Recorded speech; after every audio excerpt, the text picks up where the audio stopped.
Welcome back to Simply Southern. You may drive past your county's extension office on a regular basis, but do you know all of the educational efforts and programs that go on inside that building and others all across the state?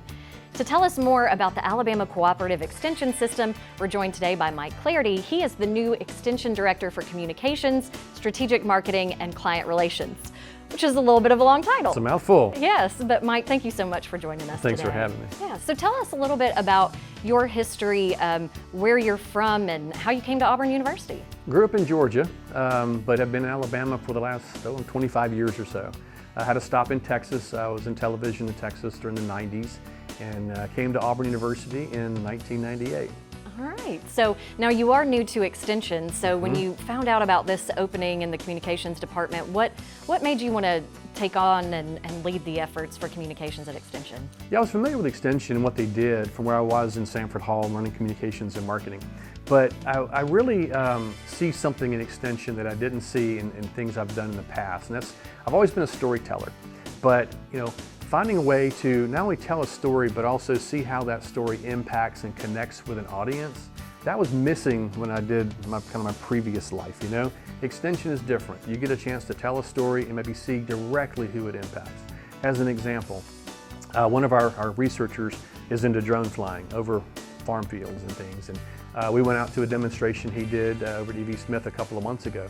And there were some farmers, a group of farmers who were there we got to interact with and talk to them about, well, how would this impact your operation? How would this affect your life? And they were very interested to talk about that. So it's just something different that I've really enjoyed. And I think Extension's going to give me, and I know it's already given me, a chance to do that. Now, it's very interesting to hear about drones because I think people hear Extension and they think of 4-H or maybe master gardeners, but there's so much more. So tell us a little bit more about kind of that breadth of programming that you guys offer at Extension. Sure, yeah, I mean, I'm learning something different every day. I've been here about 6 months and I've learned something about every day. And I talk to people that have been here for years and they say the same thing. So you're going to keep doing that because it's so diverse and so broad. Just rich in content, rich in a desire to help people. So our tagline is we extend knowledge and improve lives. We take scientific knowledge to the people, put it right there, and let them improve their lives. So it's lots of different ways, from home to the farm to nutrition to tourism to commerce. Lots of different things that we do, and it's quite exciting to be wrapped up in something that's so different every day. So for people who are interested in taking advantage of some of those educational opportunities, what are the best ways for our audience to keep tabs on what's going on at Extension? Great way is to follow us on social media. We put a lot of stories out and tell people when events and things are happening. Our website's a great resource. Go in and search for any topic you want to learn about. I think the best way though is to walk into a county office or call a county office. We have one in every county in the state, and I just suggest people interact with those who know. There are people waiting to help you and really are eager to impart their wisdom and knowledge and help you make your life better. All right, and now another thing with Extension, you guys have sponsored Simply Southern here for a few years. I know our folks enjoy the Smart Yard segments, and that will continue with season 9. So tell us a little bit about what we can expect to see this year.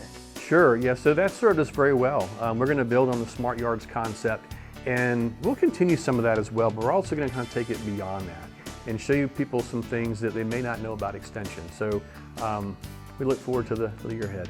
All right, wonderful. Mike, thank you so very much for being here with us today and for telling us a little bit more about Extension. And you'll see one of those Smart Yard segments coming up in just a little bit, but coming up next after the break, we'll be heading to the Southern Bite Test Kitchen where Stacy Little is pairing up apples and Priester's pecans for a delicious dessert.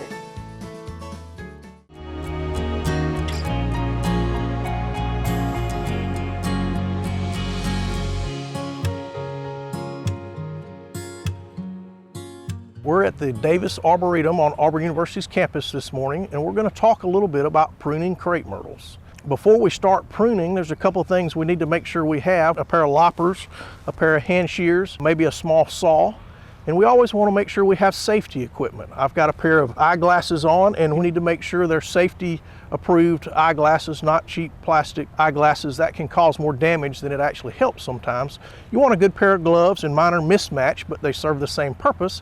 And generally you want to have a hat and, if possible, long sleeves. Anytime you prune any type of tree, whether it's a crepe myrtle, a fruit tree, or an ornamental plant, one of the first things you want to look for are dead, diseased, or broken parts of the plant. And we're going to prune those out first, just as a general rule, to keep that plant healthy and eliminate where disease or insects could enter that plant. So as we look at this mature crepe myrtle, you see a couple of places where limbs have died and gone back to the trunk. This is a good example here. We're going to come up and prune that back. And these pruning cuts are not necessarily shaping the tree or aesthetics, but this is purely for the health of the tree and for maintenance of the tree. Now we're going to come back and look for crossing branches, water sprouts, weakly attached branches to go ahead and prune those out. As this crepe myrtle has matured, it's kind of gotten a little crowded here at the base. You see a couple of pieces that have grown together, and we're simply going to take one of those pieces out, open up the trunk so that it's a little more aesthetically pleasing in the fall and winter, so we can see that texture change and that color change of the bark. Pruning is a lot like a haircut. As long as you're not doing something unhealthy to the tree and it's aesthetically pleasing to you, that's what you're striving for.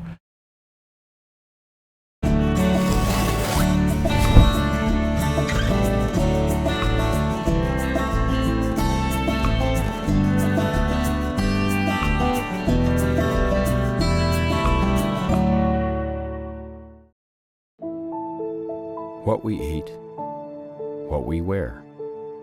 It all starts somewhere. And if it's good, it usually starts with a farmer. And that somewhere is right here in Alabama.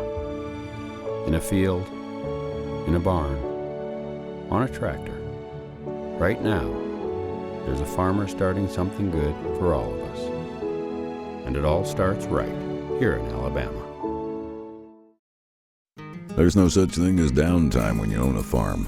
This is your land. You tend it and try to get the most from it, no matter the weather or time of day. It's been that way for generations. And for generations, your local Quality Co-op store has been there for you, with a full range of agriculture supplies and services, from feed to fertilizer, seed to grain storage, and the right hardware for any application. You'll always find what you need, plus friendly, knowledgeable advice at your local Quality Co-op store. There's one near you. For more Simply Southern, follow us on social media. And while you're online, visit our website, simplysouthern.tv.net. Simply Southern continues in a moment. Sweet Grown Alabama, we just saw it as such an amazing platform to be able to market for farmers and small Alabama businesses. Being a niche producer, a commercial mushroom laboratory, it's very important that we kind of get the word out about who we are.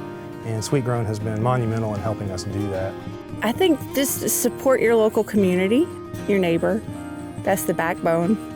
Discover what's growing in your neck of the woods at sweetgrownalabama.org.